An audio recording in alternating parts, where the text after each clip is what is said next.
Tonight, Mr. James Mason stars in Painted Veils from Studio One at CBS.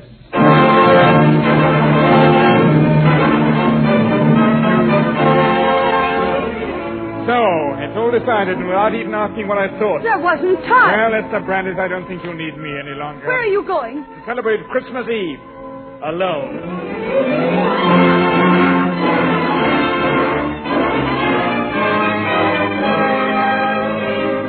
With a moment from Painted Veils by James Uniker, we invite you to Studio One.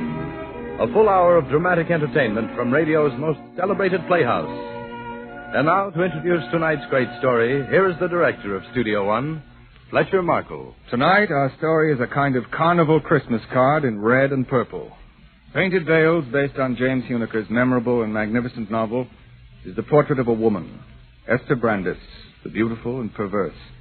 But it's also the portrait of a man, Ulick Inverne, and of a city, New York.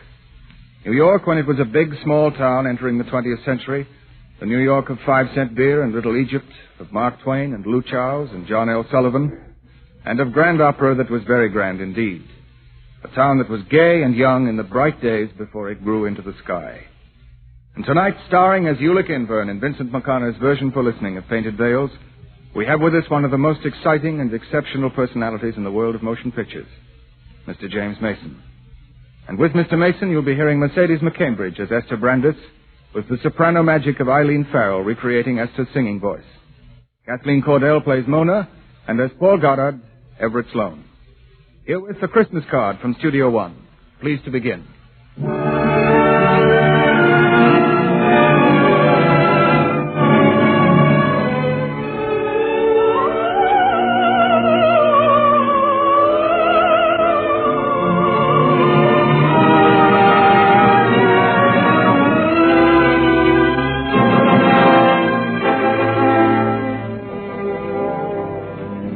Mr. Inverne. We'll wait here in the control room until it's time to go on the air. You're the announcer? Yes, that's right. Won't you sit here? Thank you, young man.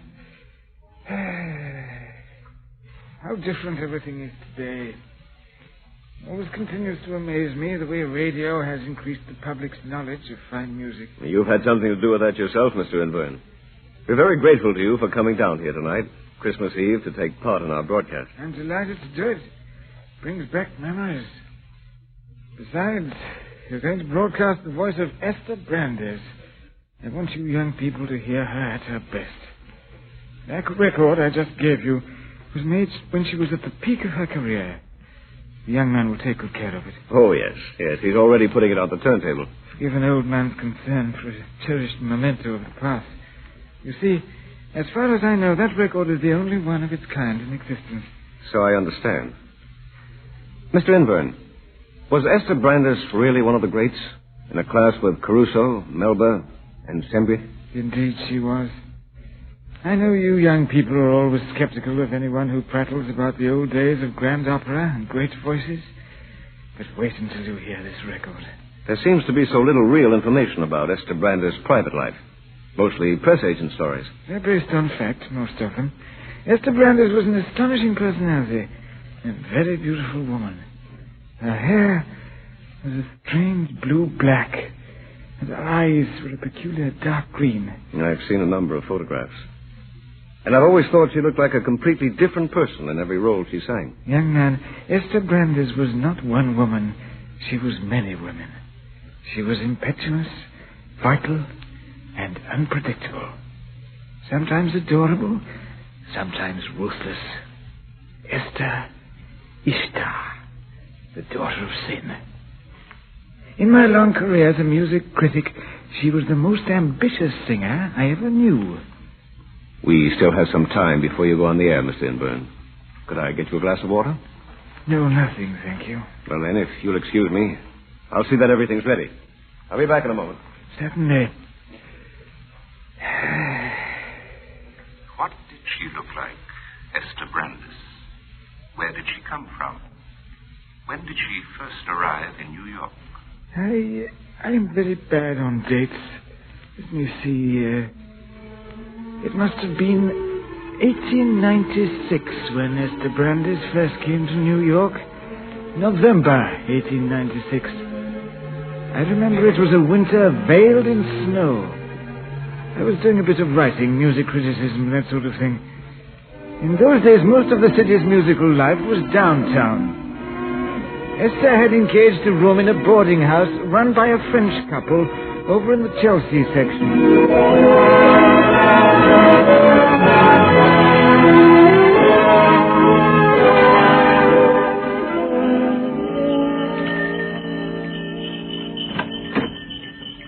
Mademoiselle, I should like to see Madame Felice. So, and who are you? My name is Brandes. And I am Madame Felice. Welcome, mademoiselle. Come in out of the snow. Papa! Oui, chérie, I come. Bring in mademoiselle's luggage. This is Papa Felice, my husband, Mademoiselle Brandes. Enchanté, mademoiselle. This way, Mademoiselle Brandes. Your roommate will not be free for several days. Oh, but I wrote you. I am very stupid about such matters. Somehow I did not think it was until next week. But I've no place else to stay. I don't know a soul in New York. Never fear. I shall put you into another room. The very best in the house. A splendid apartment here on the ground floor. You will like it. But I've only a very little money. You'll be sure to let me have the cheaper room at the end of the week. Absolument, mademoiselle. Here we are. Actually, this is a suite. A large music room and a bedroom. It belongs to Monsieur Inverne, the critic of music. He's out of town. Oh, how very nice it is. So comfortable with that fire on the hearth and the piano. This is the property of Monsieur Inverne. He's not only a writer, he also plays Chopin. Eh bien, dinner is always served from 7 until 8. We have frog's legs tonight, sautéed in butter. Oh, mademoiselle is not hungry, perhaps just an omelette. Oh, but I am very hungry. C'est bien. Every great singer I've known, he has the appetite. You will be a singer. But, madame, I am already a singer.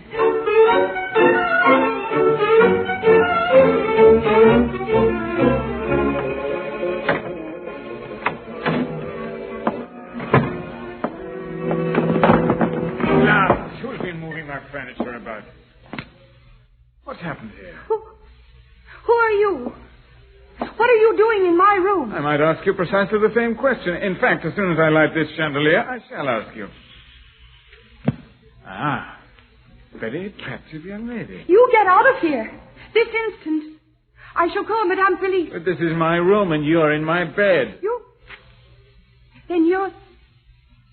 But Madame Felice told me you were out of town. Madame Felice. The last time I went away, I found all three members of a string trio occupying my quarters when I returned. What do you play, the cello? I am a singer. A singer? Well, what's your name? Esther Brandes. There's a very beautiful actress in Paris called Martha Brandes. Is she also a great actress? No, not as great as alluring. Are you American? I was born in Virginia. There's no trace of Southern in your accent. It's a certain softness, nothing more. My father was a Dane. My mother a French woman. Ah, well, that explains it. And what sort of a singer do you think you are? I don't think I know. A dramatic soprano. Indeed. Very large order. I mean to accomplish it. Well, let's hear you sing. What do you mean? Simply that. Let's hear you sing. Do you understand English? I speak 5 languages. Very well. Get out of bed and sing for me. At this hour? It's not yet midnight. But my voice... My throat's asleep. Permit me to decide about your voice. Well, put something around your shoulders. Come along. I've always heard that music critics were insufferable. If you're any good, you shouldn't mind singing in the middle of the night, standing on your head, or any other way. I don't mind at all. It's just that you're so... Never mind what I am. Let's hear you vocalize.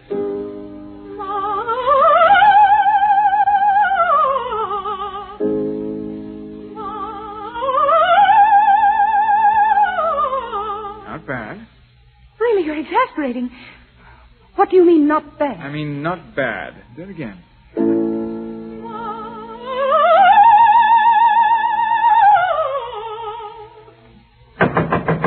Whoever you are, go away. What's all this Oh, noise do in go here? away, Madame Felice. Monsieur Inverne, you have returned. I have indeed returned and found this young lady asleep in my bed. Monsieur, I regret it very much, but tonight you must sleep on the sofa in the back parlor.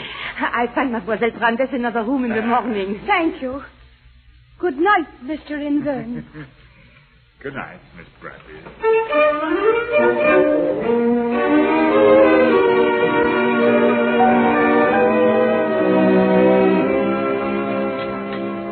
Good morning, Miss Brandes. Good morning. I've been reading my paper, waiting for you.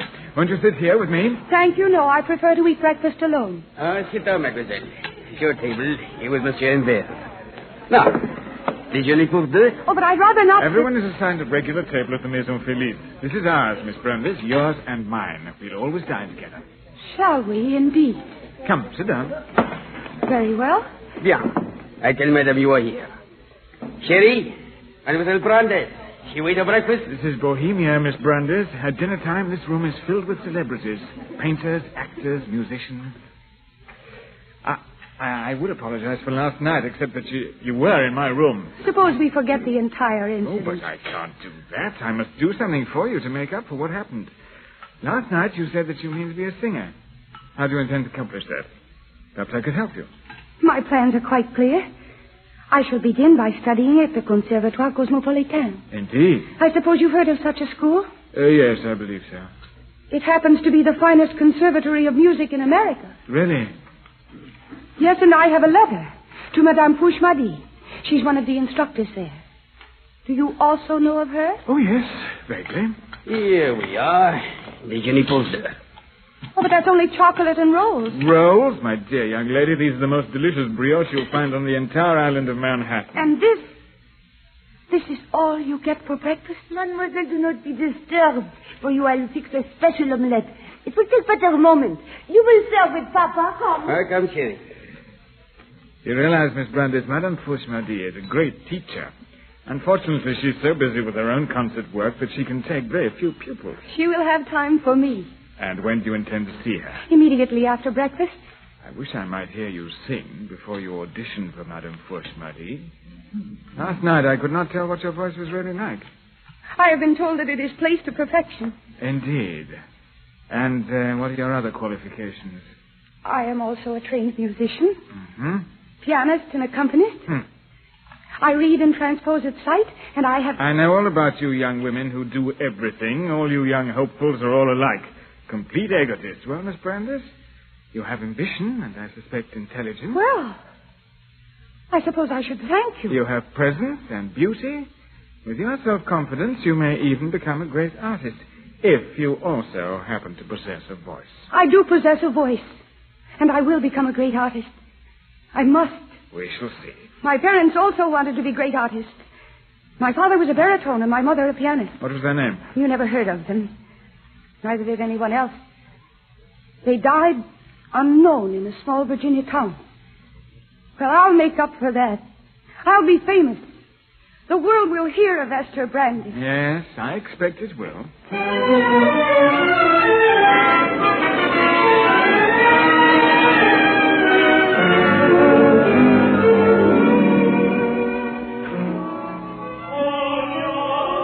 Dear Mademoiselle Brandes, this letter recommends you very highly. Madame Fouchmadi, for years I've dreamed of coming to New York to coach with you. In a moment, one of our accompanists will join us. Then I shall decide whether you shall study with me or another member of our staff. Oh, but I must study with you, personally. We shall see. I am busy. Madame? Here you are, Victor. Will you close that door, please? Oui, madame. I was engaged when you sent for me. Victor, you are going to accompany Mademoiselle Brandes. Enchanté, mademoiselle. Monsieur? What can you sing? Anything from Buttercup to Isolde. Oh, please, no Wagner. Then what do you know? Moi, mademoiselle? I know everything. Name what you wish to sing and I shall accompany you. Preferably something French if you wish to please him. What about Plaisir d'amour? Ah, plaisir d'amour. Oui, oui.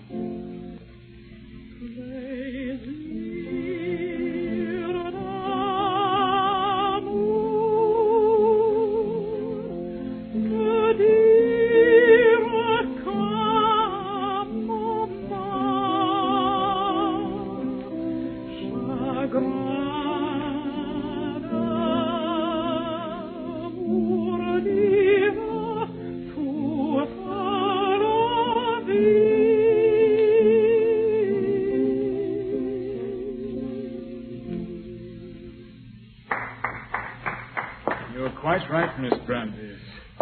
You do indeed have a voice. Mr. Inver, what are you doing here? Monsieur Inver? When did you return? Only last night. Do you know Mr. Inver? Know him. He's one of our lecturers. What? You should attend these lectures, mademoiselle, if only you can fight your way through the crowd of young ladies. Ah, it is good that you are back. I have missed you so terribly. We must have dinner one night. Yes. Now, what about Mademoiselle Brandes? A pity she was not taken in hand sooner. A great pity. My dear child, you have no steady production. You phrase like a fool. Then you don't like my voice. I did not say that. One day it will be a magnificent voice. Yes? Everything that is wrong with it, I will fix. You work only with Fouchmadi. If you study with anyone but me, I shall kill them.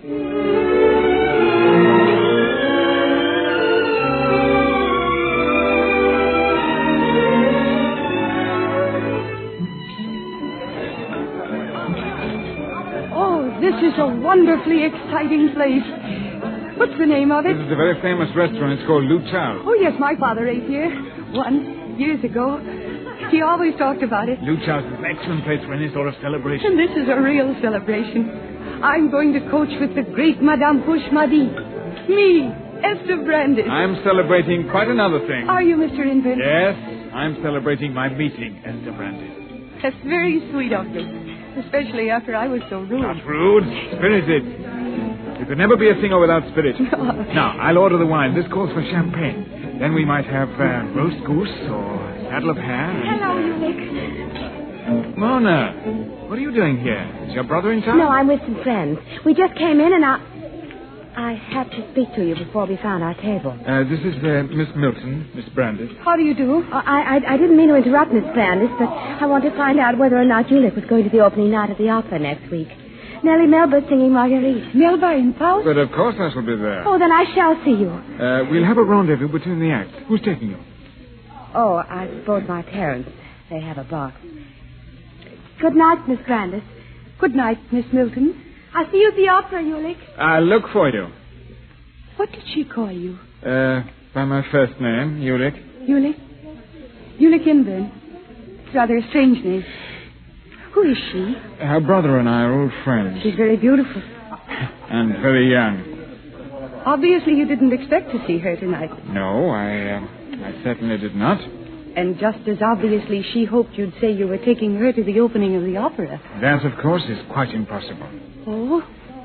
Why? Because, my dear, I'm taking you.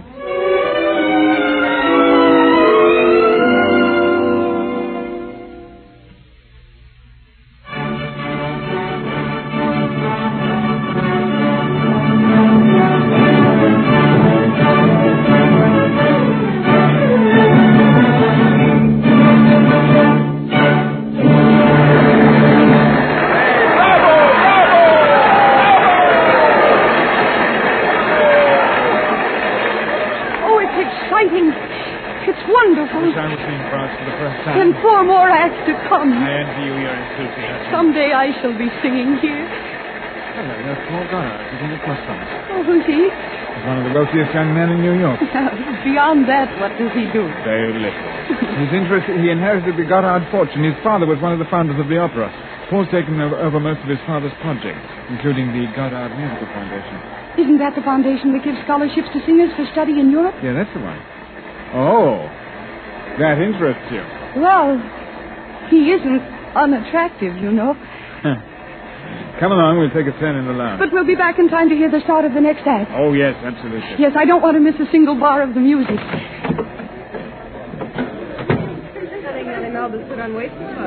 Won't this thing soon be over? Frankly, I hate it. You know, the orchestra was magnificent. But some of the singers weren't too good. Oh, I shouldn't say that. My very first opera, and I'm criticizing the singers. Why not? You're a singer. But not the orchestra. It was wonderful. I would like to sing with such an orchestra. And so you shall someday, this very orchestra. Hello, here's Paul Goddard. Well, Ulrich, I thought you were out of town. I got back last night. May I present Mr. Goddard, Miss Brandes? I've been watching Miss Brandes all evening. In fact, she's ruined the opera for me. Have you been told, Miss Brandes, that you're the most beautiful woman in the entire Diamond Horseshoe? Are you always so direct, Mr. Goddard? I am. There's nothing very subtle about Paul. He says what he means, though I'm not quite so certain that he always means what he says. I like directness.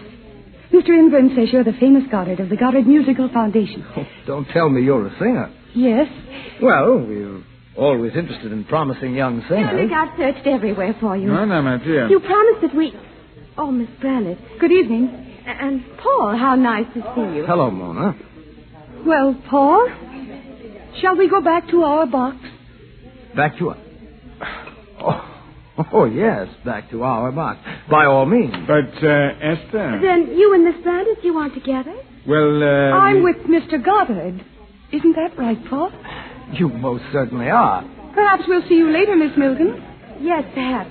And you too, Mr. Inburn. I shall look forward to seeing you again, Miss Brandis. I shall indeed.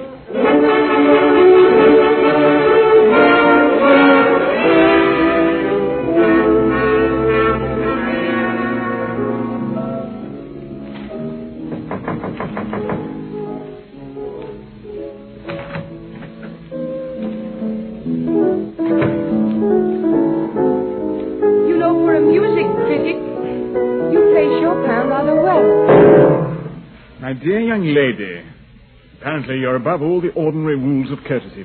Oh, you're still angry about last night. Mr. Goddard only took me out for supper. We went to Churchill's The details of your evening with Paul Goddard need not be recited, if you don't mind. You are angry. Angry? I'm furious. I've never been so angry with a woman in all my life. I do not like being made a fool of, Miss Brandis. Oh, forgive me. I had no intention Let of us attempt to forget the entire incident. I was hoping you would say that. I wouldn't want you to be really angry with me. You're too important to me. I need your help. Last night you seemed to think Paul Goddard would help you, but apparently he did not surrender to your charm. Today it is I who can be useful. No. I won't let you be angry. Not today. You see, Madame Pushmadi has given me my first operatic role to study. I need you to help me with it. Of course you do. There's so much you can tell me. Madame says you know more about how a role should be interpreted than most singing teachers. Did she say that? Yes, you will help me, won't you? Please, Yulik, please. What's this role you're supposed to study? Traviata. Yes, that'd be a good one for you. Yes. Then you will help me. Someday I shall write a book about Esther Brandis. It'll be a study in ambition. I shall call it Painted Veils. Now, don't ask me to explain why, but because I shan't. Very well, I won't ask. I brought the score of Traviata with me. Let's see it. Here we are. Now, to prepare you for the role of Violetta, you get a copy of the Dumas play. Yes. You must study the Lady of the Camellias, study her mind, and above all, her heart. Now, supposing we begin the recitative from Act 1. Alfredo has spoken for the first time of his love. Now he's gone. The faint light of the dawn silvers the city of Paris, and Violetta sings Forse lui. The one of whom I dreamed. The one of whom I dreamed.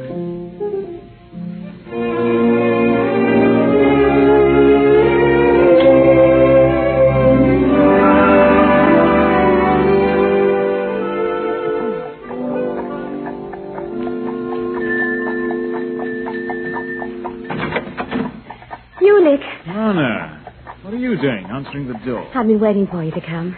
Never mind, Mary. It's Mr. Inburn. Tell Mama I've gone out for a walk. I don't want to go for a walk. It's beginning to snow. We won't go far. Just here in the square. Look, I have to keep the gate. What'll your mother say? You and I locked in Gramercy Square. She'll say it's both proper. We'll be walking inside of her window. Really, Mona, you are a headstrong child. I am not a child. That's why I wanted to talk with you this afternoon. I'm sick of being treated like a child. I'm nearly 20. Lots of my friends were married before they were 20. Here we are. You're entirely too young to be thinking of marriage. I'm going to speak to your brother about you when he comes home for the holidays. But he's not coming home. Then I shall write to him. Now then, Yulik Inburn, you can't escape. We're locked in Gramercy Square. Just the two of us. Mona, why did you send me a note asking me to call this afternoon? And why have you brought me here?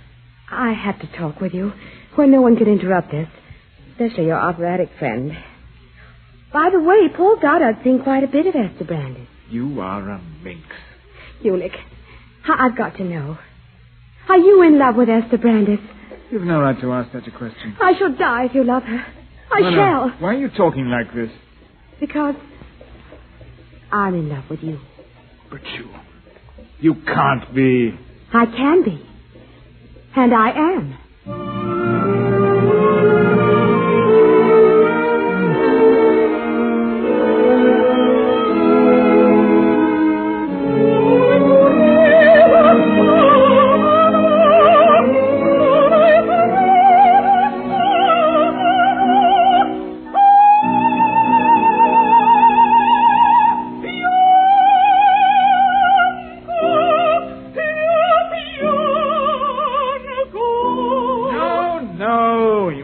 More despair in your heart, more pathos. But Madame Fouche-Mardy says Santuzza should sing this aria as though her... To the devil with Madame Fouche-Mardy. Sing it the way I tell you. I've heard this hundreds of sopranos sing this role, and few of them understood Santuzza's character. She's a very simple person. Don't interrupt me. How can I help you if you're always interrupting? Very well. I'll not interrupt again. Now what? Come in. Mademoiselle Brandes, Monsieur Indern, you must come into the drawing room immediately. For what purpose, madame? We are having a party. All the other guests are there. Monsieur, do you not realize that it's Christmas Eve? So it is. I'd quite forgotten. You and Mademoiselle Brandes must put the music aside tonight. Papa and I will be most unhappy unless you join us. Very well, we shall be there presently. At midnight, we want Miss Brandes to sing a Christmas carol. I'll be glad to, madame. We've been working rather too much, I expect. This next week we might relax a bit. How'd you like to go to the theater, Esther? Perhaps dinner at the casino. Oh, but this week I shall have to work even harder than before. What do you mean? Well, I didn't have a chance to tell you earlier. Madame Fouche-Mardy has given me the most wonderful Christmas present.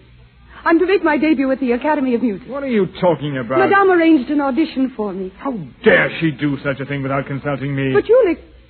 But you aren't ready... you aren't ready for your debut. I'll see them tomorrow and tell them so. No, you can't. I signed a contract this afternoon. Contract? Yes, I'm to sing Aida. So, it's all decided and without even asking what I thought. There wasn't time. They signed me up as soon as I finished my audition. Well... There wasn't time. Esther Brandes, I don't think you need me any longer. Ulrich, where are you going? To celebrate Christmas Eve. Alone.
Brandes girl is magnificent. Yes, quite a voice. Discovery of yours, isn't she? Well, you might say she's a protégée of mine.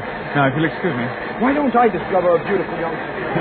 Please, will you let me through here? I am very sorry you cannot come in. Madame, it's Ulrich Invern. Oh, Monsieur Inverne, come in. Well, where is she?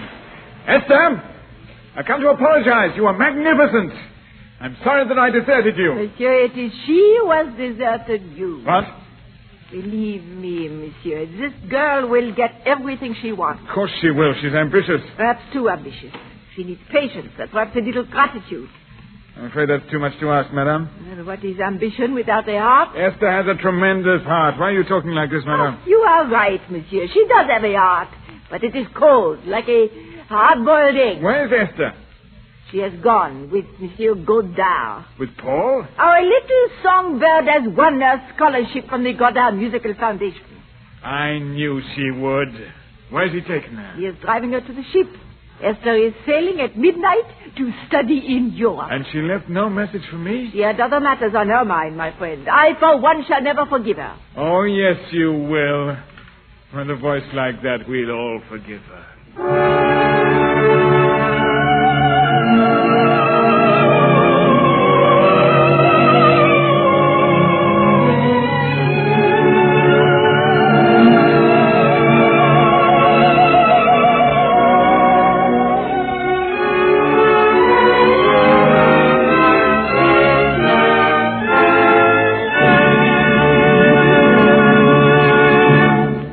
From Studio One, radio's celebrated playhouse of dramatic entertainment, you are hearing James Mason starring in Painted Veils, a version for listening by Vincent McConnor of the James Huneker novel. Our story will resume after the customary pause for station identification. This is CBS, the Columbia Broadcasting System.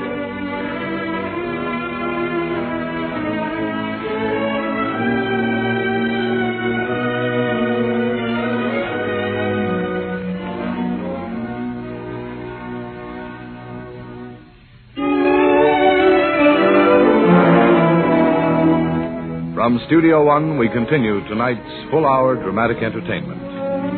James Mason and the soprano voice of Eileen Farrell in Fletcher Markle's production of Painted Veils.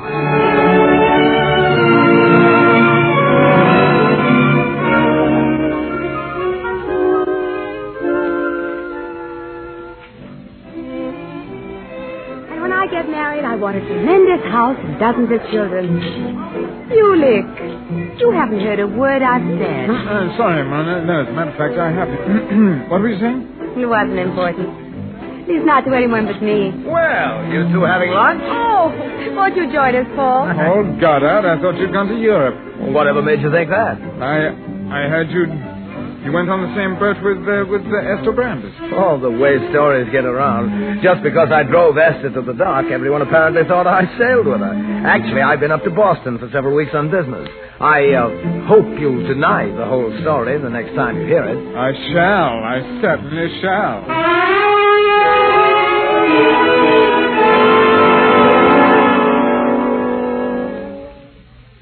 Well, madame, today was my last lecture until the conservatory reopens in October. Are you going abroad this summer, Monsieur Inverne? No, I plan to stay in New York. It is wonderful whenever everyone else goes away. I thought you might be going to Europe. Not this year, though Paris calls with a siren voice. And Esther Brandes, does she not also call? Esther Brandes. That's like a name from the past. I had a letter from her last week. Really? She has already sung in London, Munich, and Milan. The critics are prostrate at her feet. That's what she wanted. Some Bavarian princeling has even fought a duel over her. Esther would like that. Monsieur Inverne, you were not in love with her, were you? Yes. I'm afraid I was. But you are not anymore. Huh? Not anymore. No. That is good. Why'd you say that, madame? Esther Brandes will never have time for love. She is too ambitious. She will consider a man as she would a pair of new gloves. Now you're being too harsh. Her eyes glitter, but they will never glitter with tears. You are perhaps fortunate, monsieur, that she went to Europe. Yes, I suppose. But let me warn you, build a high wall before she returns. And do not leave so much as a crack in it, or she will sweep you off your feet again. That is all she would need, one small crack. I've already built my wall, madame. And it's very, very high.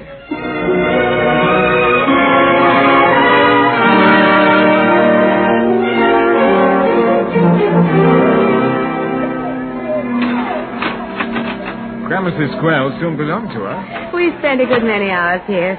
So private and yet probably observed by every resident in the square. Always including your mother. Oh, look at the children jumping rope. The Standard Spring's not far off. There's my little friend with her doll. You know, I still have one of my dolls. Huh? I keep her in my room, and I talk to her every evening. She knows all about you. And I thought you said you were not a child. I'm not. My doll is my child. Your dream child? My dream child. Remember Charles Lamb and his dream children? I should like to have some dream children. How many? 5? 6? Oh, no, 2 would be quite enough. A boy and a girl. What would their names be? Now, let me think. Names are so very important. How about calling the boy Desmond? Desmond? It's one of my names. Ulick Fitzgibbon Desmond Inver.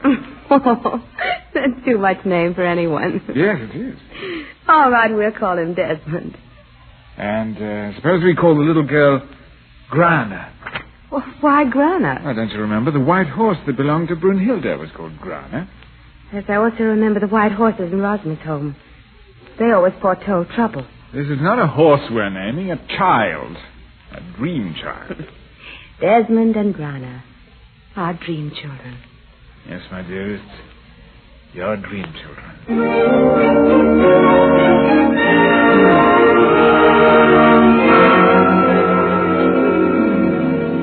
Monsieur Inver, did you not wish your lunch? Not today, Madame Felice.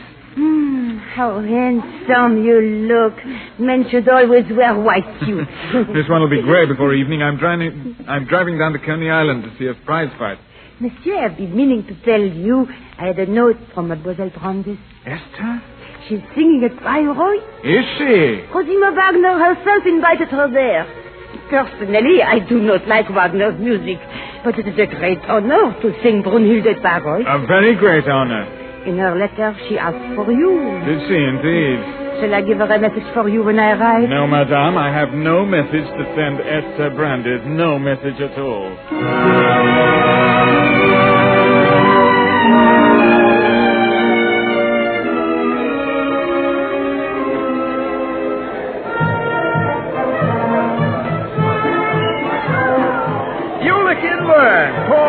Well, I never expected to see you at a prize fight. Might amaze you. They range all the way from corned beef to Chopin. Well, this has certainly turned into quite a fight. Yes, I never thought this new man would last 10 rounds against the great John L. Sullivan, much less 30. There! He's down! He's getting up again. Get on your feet! On your feet! He never will. He's finished. No, he can't be. See, he's getting up again. He's on his feet again. We seem to have the same tastes, you and I. Prize fights and the fair sex. Oh, do we? At first it was Esther Brandes, now Mona Milton. Mona? Yes, I'm very fond of her. I didn't know, old man. You're serious about Mona, aren't you? Well? I've been seeing her at various social gatherings. Yes, she mentioned meeting you quite frequently. Her father is on the board of directors of a company I'm interested in. Oh, I didn't know. Now that I've found out how you feel about Mona, I'll try and avoid seeing her. That's hardly necessary. Hello! It looks like my man's got his second wind. But let me tell you, Inver, if you weren't serious about Mona, I'd ask her to be my wife. Paul Goddard, that man about town thinking of marriage? Why not? I've got a huge house that's been empty ever since my parents died. I'm bored, living alone. I want a home, a wife, and children. Yes, if you weren't serious about Mona Milton, I'd marry her tomorrow. Hello, what's happening? Oh, looks like John L. Sullivan wins again. So, my man lost. Better luck next time. Yes, there's always a hope, isn't there? Next time.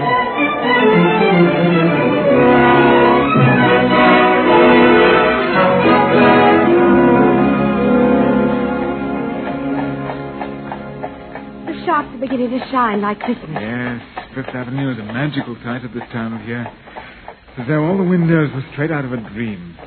The bright dream of a very small child. Feels as though it might snow again. Oh, Eunice, couldn't we hire a sleigh and ride in Central Park for the first snow of the season? That might be arranged. Oh, I meant to tell you at lunch. She's back in New York. Who's back in New York? Esther Brandis. Esther? She arrived yesterday. Had a picture in the Tribune this morning. I overslept. I didn't see the morning papers. She looked very handsome in the photograph. Why do you assume I would be interested in how Esther looks? I'm not in the slightest.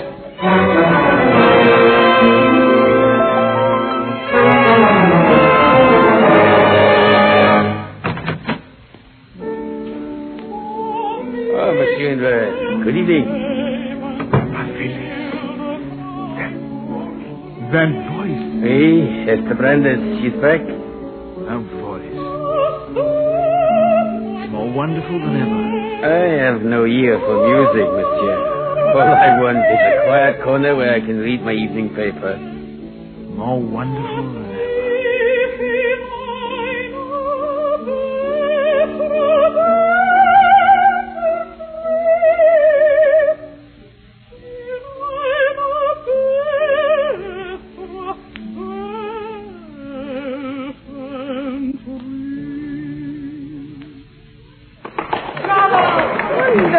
Wonderful. Well, Ulican Vern, I have come back. Esther, your voice. It's magnificent. And what of Esther Brandis herself?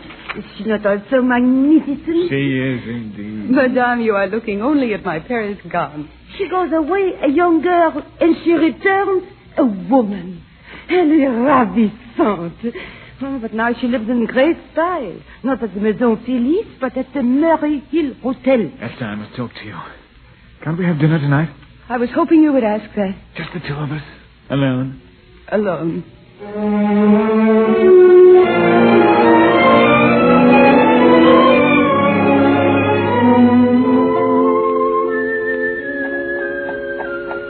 Look, darling.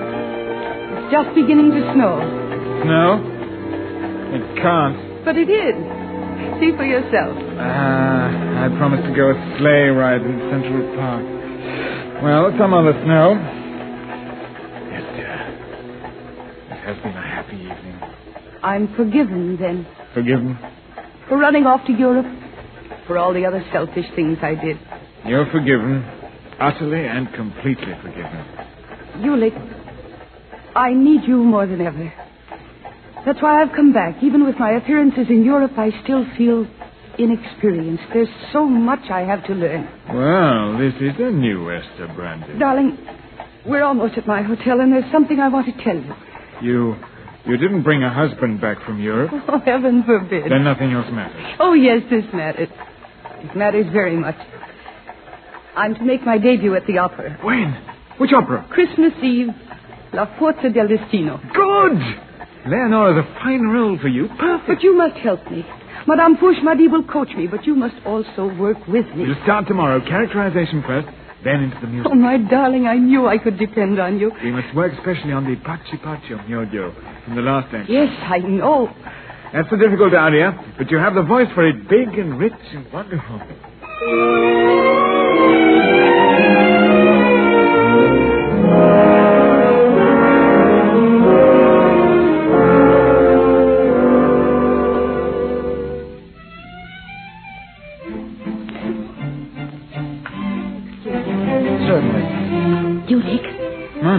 I've been trying to see you all week. Where have you been? The holiday season, you know. Extra concerts. But didn't you get my message? We're attracting attention. I don't care if we are. I must talk to you. Well, we can't talk here. Well, then let's go someplace else. Certainly not. I'm reviewing this concert for my paper. Oh, but Hewlett... Everybody's looking. Really, Mona, you must be quiet. You've had no time to see me ever since Esther Brandis came back. Quiet, please. Very well, Ulick. I won't bother you again. Where are you going? Goodbye, Ulick Inburn. Mona.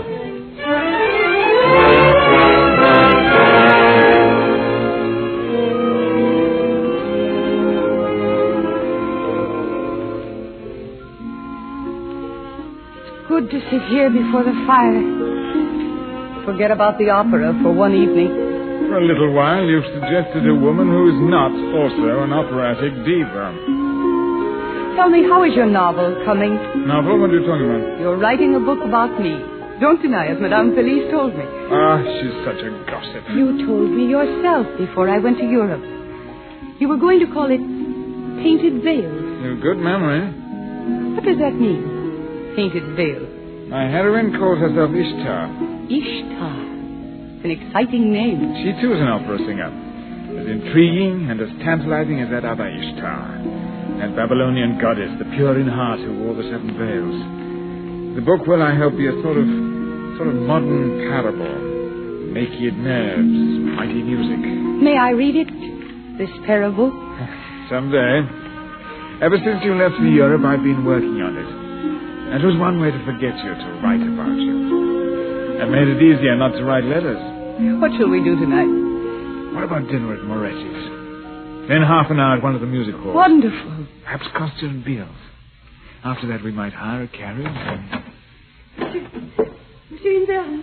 Come in, madam. Come in. Oh, monsieur, a carriage has come for you. The driver says that Monsieur Milton sent him. Mona's father? Mademoiselle Mona has been hurt in an accident. You are to come immediately.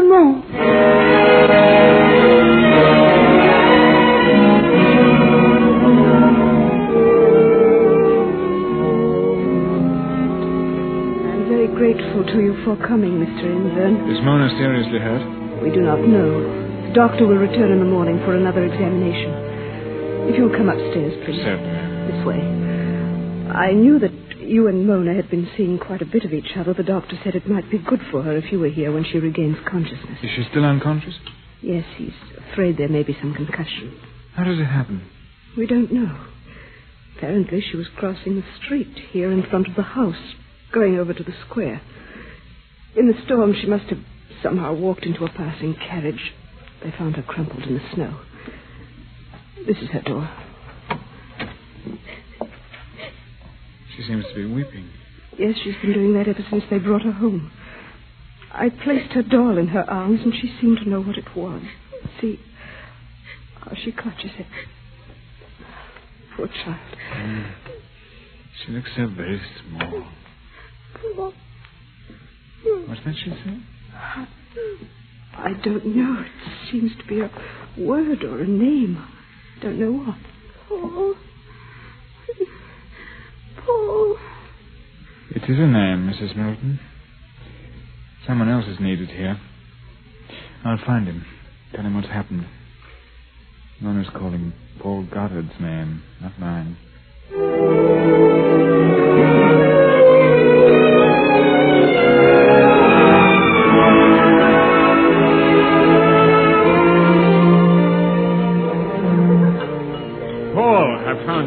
Hello, Inverne. Hunted all over the city for you. What do you have to drink? Haven't time.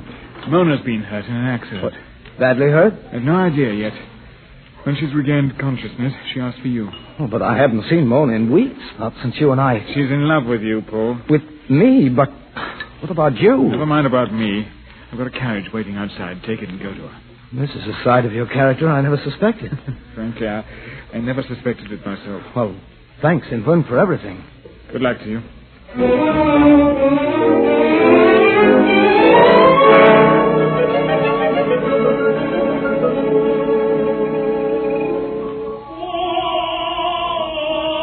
Well, Madame Forschmady, what do you think? Will she be ready for her debut tomorrow night? Esther, she has always been ready. Yes, I suppose she has. Where is she now? In Victor's classroom, showing off her fine feathers and furs to all the students. You still have to go over Pachi this evening. She's worried about her interpretation. Esther, worried? She knows very well that the debut will be perfection. What are you saying? Oh, she sang Pache Pache for me last week. Toss it off as though it were an exercise. She tells you that she is worried so that you will work with her. I warned you last year to build a wall around yourself. So I did. A high wall. Well, my friend, your wall has tumbled down.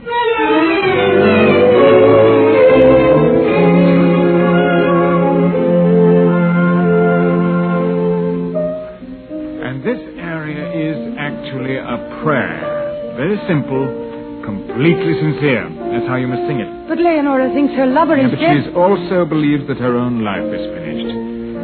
That's why it must be sung with dignity. She is lost. As I was lost when you went to Europe. My darling. I thought all of that was forgotten. That's I the found past. myself thinking that maybe also in the future. I don't understand you tonight. I keep wondering, Esther, would you do the same thing? Go off again if someone else offered you another scholarship? Certainly not. I want no more scholarship. Supposing someone offered you a castle in Scotland or a villa overlooking the Mediterranean. Oh, that I might want. And off you go again. I might. You'll never have the opportunity, Esther Brandes. Ulrich. Oh, you frighten me when you talk like this. Don't be afraid. I'll do you no harm, now or ever. I'm going to destroy a part of you, but this will cause you no pain.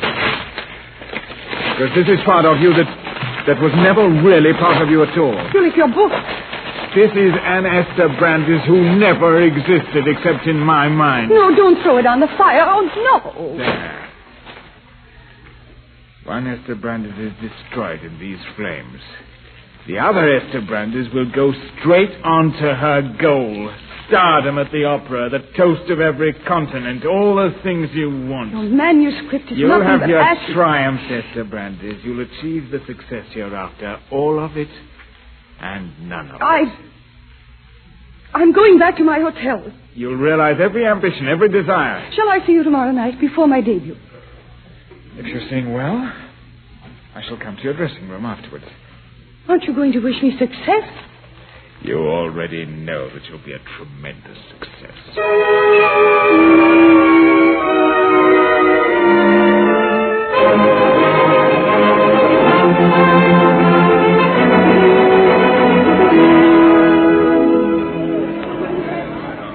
Inburn. Ulrich Inburn. Hello there. Ulrich. Oh. Mona. Didn't expect to see you tonight. After all, it's Christmas Eve, and I had to hear Esther Brandes' debut. How enchanting you look. Yes, doesn't she? Paul, tell him. Tell him what? We're to be married in 2 weeks. I'm very happy for both of you. Ulrich, I hope you and Esther will come to our wedding. Mama plans nothing elaborate, just a few friends. Of course I'll come. Now we'd better find our seats before the overture starts. Ulrich, won't you have supper with us after the performance? No, thank you. I got to see Esther. Well, bring her with you. We'll go to Churchill's. Sorry, not tonight. Can't you see he has his own plan? Oh, I'm sorry. Oh, here, dear, this is our box. Good night, Ulrich. Bless you. Both of you.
Magnifique, mademoiselle.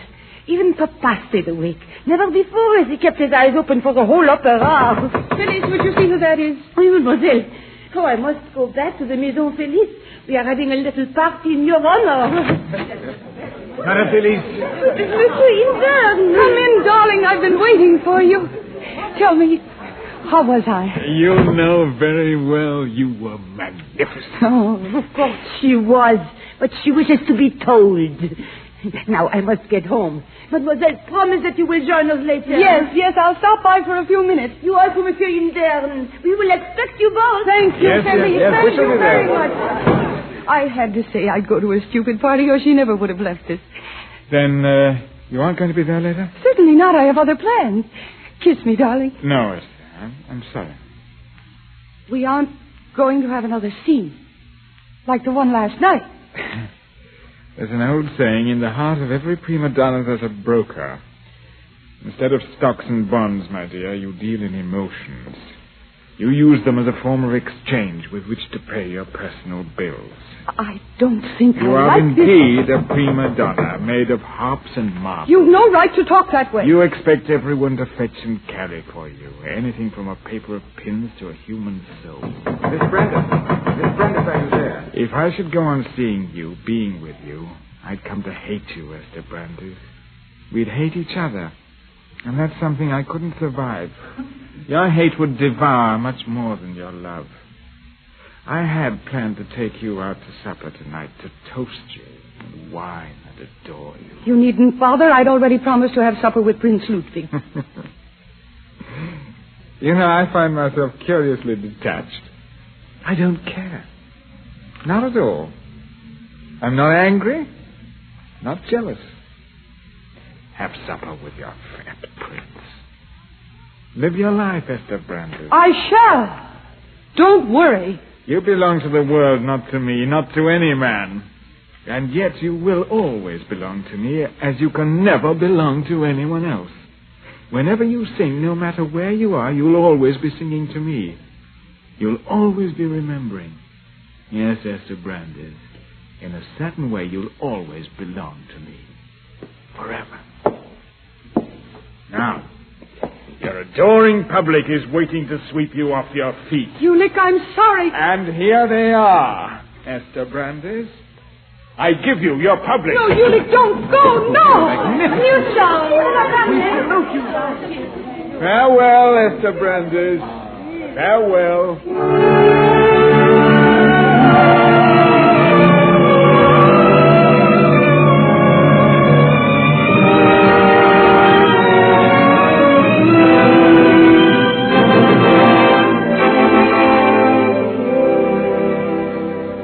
Mr. Inverne. Time to go on the air. Thank you, young man. We'll go out into the studio now. Fine. I was just sitting here, thinking about Esther Brandes. You asked me what she was really like. I've been thinking back to that first day when she arrived in New York City. Oh, here we are.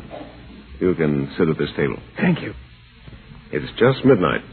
Christmas, 1947. Well, Merry Christmas. And to you, sir.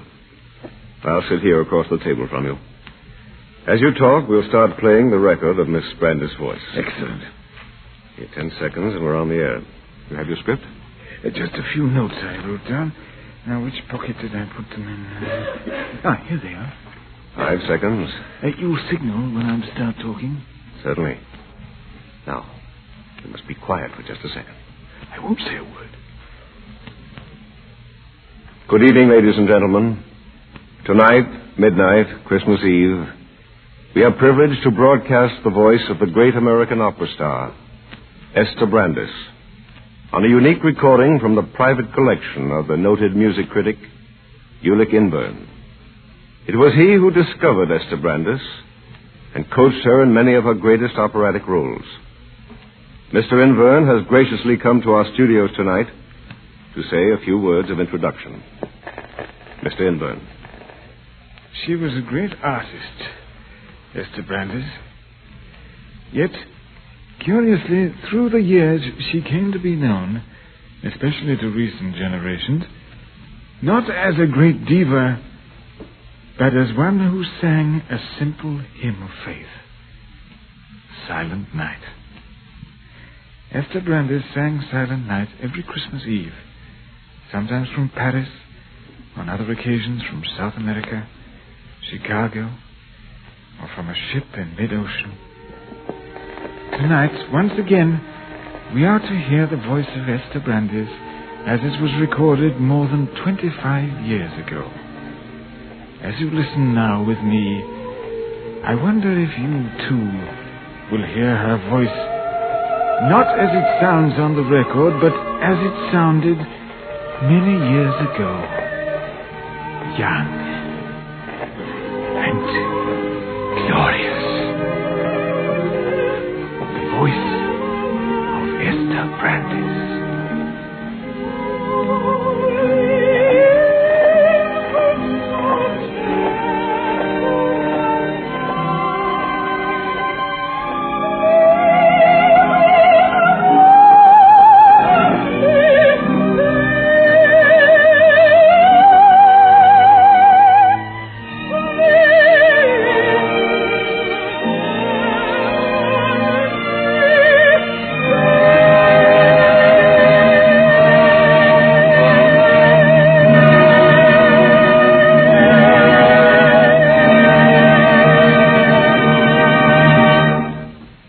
From Studio One at CBS, you have just heard James Mason in Fletcher Markle's production of Painted Veils by James Huneker. Another full-hour dramatic entertainment from radio's most celebrated playhouse. Tonight's script was especially prepared for this series by Vincent McConnor. The operatic excerpts were arranged and the original music composed by Curtis Biber and conducted by Alexander Semler. Now again, Mr. Markle. May a producer identify the principals in our cast tonight? In the foreground, Ulick Inver was played, of course, by Mr. Mason. Mr. Brandes? Was Mercedes McCambridge, and Esther's singing voice was impersonated by Miss Eileen Farrell. Mona Martin. Was Kathleen Cordell. Paul Goddard. Was Everett Sloan. Madame Felice. Was Hester Sondergaard. Madame Fouchard-Paddy. Was played by Lily Valenti. Actively assisting were Grant Richards, Hedley Rennie, Miriam Wolfe, Robert Dryden, Louis Quinn, and Gregory Morton. Next week from Studio One, Edna Ferber's Pulitzer Prize-winning novel, So Big. Our star, Joan Blondell. Theme up. This is CBS, the Columbia Broadcasting System. End of recording. Tomorrow.